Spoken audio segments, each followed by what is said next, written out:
ever had a purpose or something that has driven you, or in Bob's situation, something that you've taken on as a personal challenge, something that you want to really drive yourself to accomplish something or to achieve something?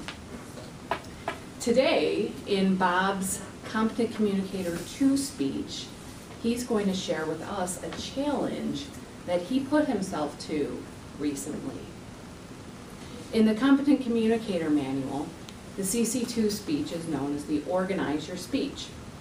In organizing your speech, some of the speech goals are to have a good opening to the speech, to have a well-organized body of your speech with supporting subpoints. You could use personal experiences, examples, visual aids, facts, and then wrap up with a strong conclusion that reconveys your message and goes over your main points again. Today, in Bob's speech called Warrior Bob, he's going to share with us his challenge of achieving the goal that he set for himself. Bob's personal goals for this speech are to minimize the use of notes, to incorporate his personal achievement and some pride, and hopefully to inspire others to challenge themselves. Please help me welcome Bob to the podium.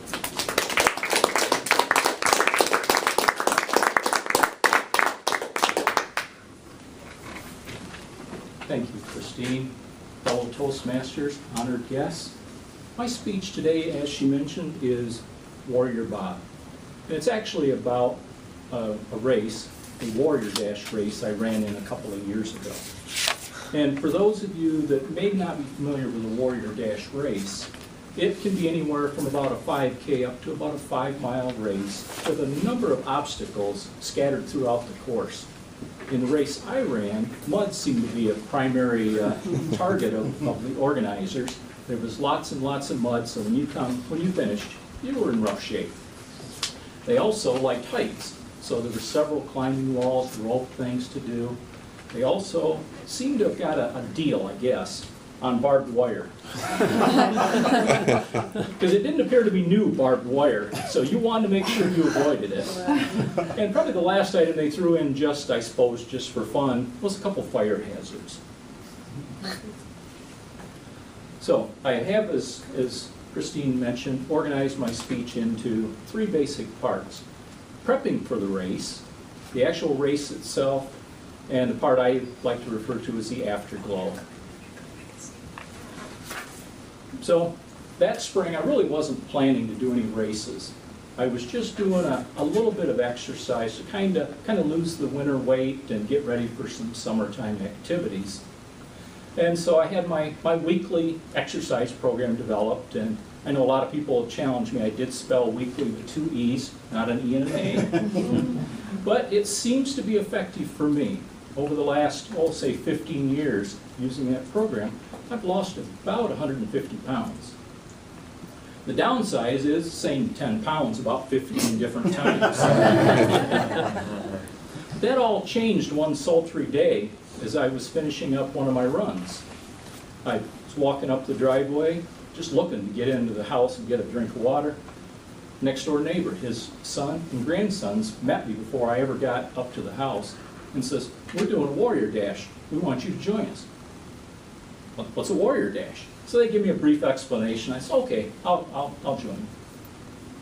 Well, immediately I knew that these 3 people were going to be referred to for the rest of the summer as my tormentors. That wasn't the word I used, but I thought I could get away with that in a speech in a mixed crowd. It wasn't really what I called them. But I agreed to it, and I thought about it for a minute, and I thought, no, there's 2 teenage tormentors that I don't stand a chance. They just are wrapping up their high school track season. One of them ran cross country in the fall, the other's a wide receiver on the football team. But then there's Tormentor Dad. He's about 20 years younger than me, but does not appear to be in great shape.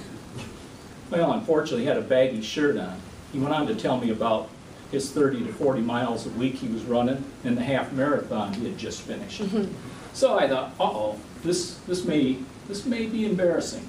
So I don't know whether it's the incentive to avoid humiliation or whether that would be considered motivation, but either way, it bumped up my running program.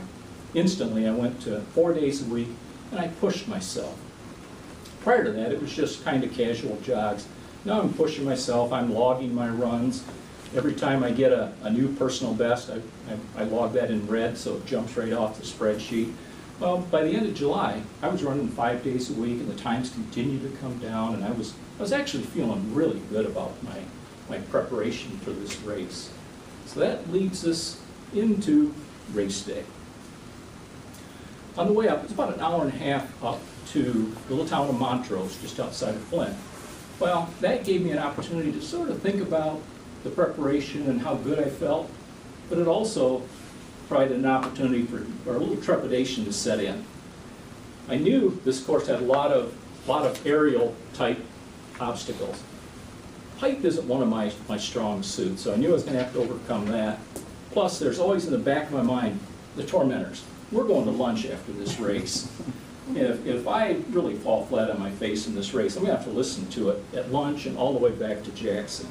So I was ready, I guess, as I could be when I got there. I arrived, and of course, it's a hot, steamy, sultry day, just the opposite of what I really needed for a race.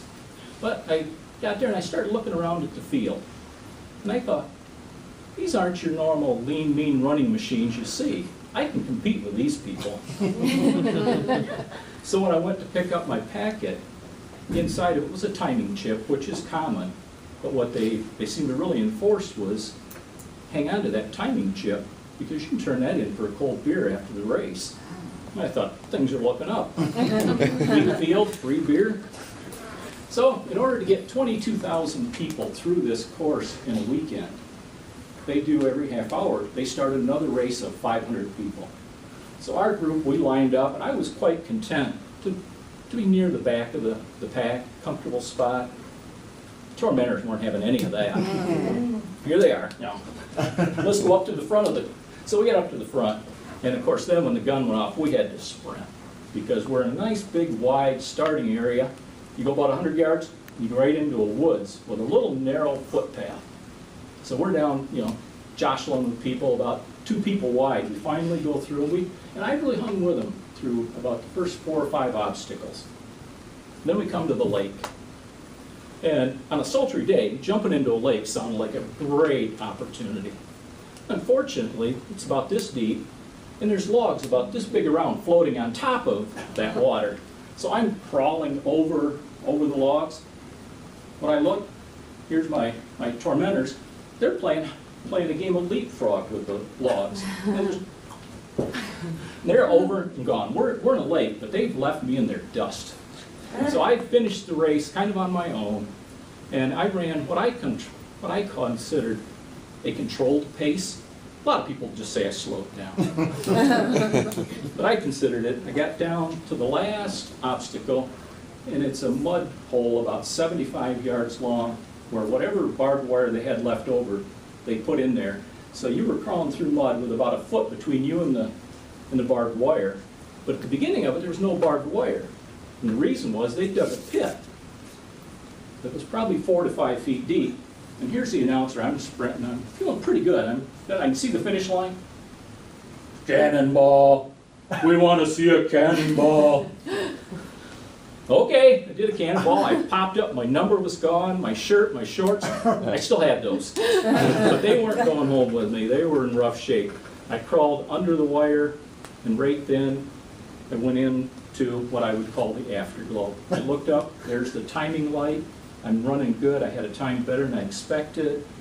There's people there, volunteers at the end. They want to give you a finishing award. a nice hat that seems to fit for pretty much any occasion. I walked over to the tent, and sure enough, one of the advantages of having a tormentor, it's a teenager, he can't use his beer chip. So I got an extra beer chip.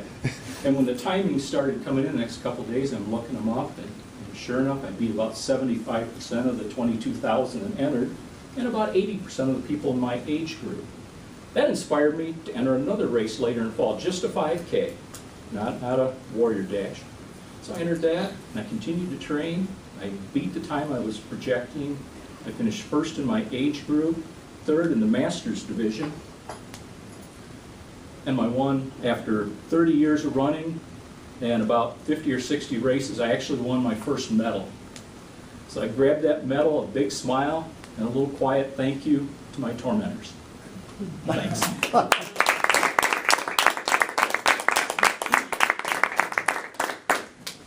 Great job, Warrior Bob.